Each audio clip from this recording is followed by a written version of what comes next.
we believe that it's very important to be able to actually set up different settings per page, per ad unit, per device to make sure that you find the right settings. So we wanted to share here a case study. It was a publisher which used to have lazy loading at 600 pixels, meaning that we would load the ad only when it is coming closer than 600 pixels below the fold. So that would be quite lazy in terms of loading, because we would really wait until the very last moment to display the ad. So our assumption was, what if we actually load it a bit earlier with 900 pixels?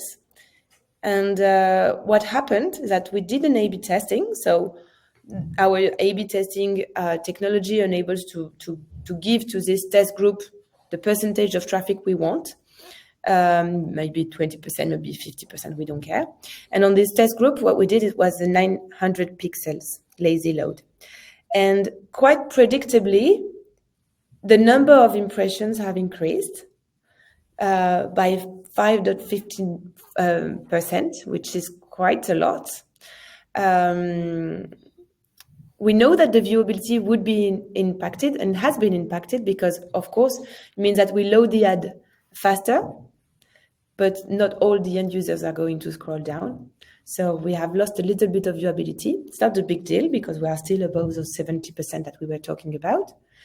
And overall, it is not a minor change. It's like plus 6% revenue. There are not so many things that you may do easily that are going to bring you an uplift of 6%.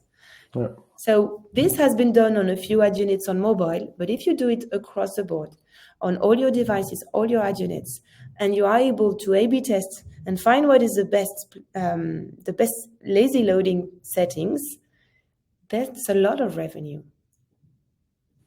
Yeah, 100% agreed. However, viewability, it's still, I believe, the first metric that most of the buyers are using today to buy, especially when they do branding campaigns. They are going to target high viewable placements.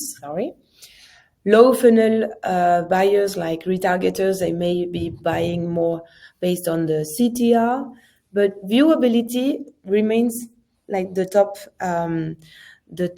metric that is being looked at by buyers. However, there is an emerging trend, which is more talking about attention. So we are going to release a little poll here on the screen on which you can vote.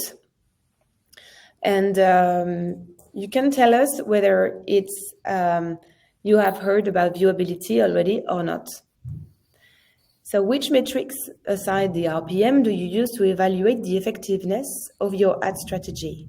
Do you look at the viewability at all? Do you look at the time in view?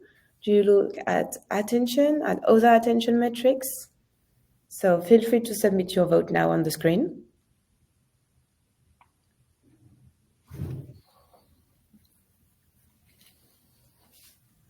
Okay, I'm going to stop now.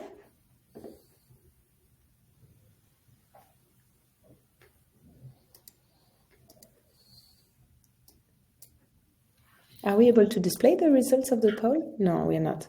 But we do have them, right, on our side. Yeah. So the results of the poll are that most of you still work on viewability. So you're really paying attention to this. A few are looking at attention and other attention metrics and at the time in view. So that's very interesting because we believe that the time in view is going to become a bit like what is viewability today. So it's an ongoing trend. And we have developed a technology that is really predicting the time in view to bring value to publishers. Yeah.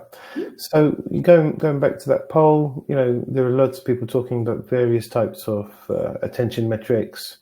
various people doing trainings on it, various councils trying to address it. But the one thing that we believe, and we're trying to stay as ahead of the curve as possible when it comes to our tech, is that first crossover point is time in view. And of course, Opti Engage, which is our demand, our pre-bid demand, is a great way to actually work on that, provided that you're doing optimizations in that way, and actually allows us to have a very, very powerful demand source for you guys in order to increase your CPMs,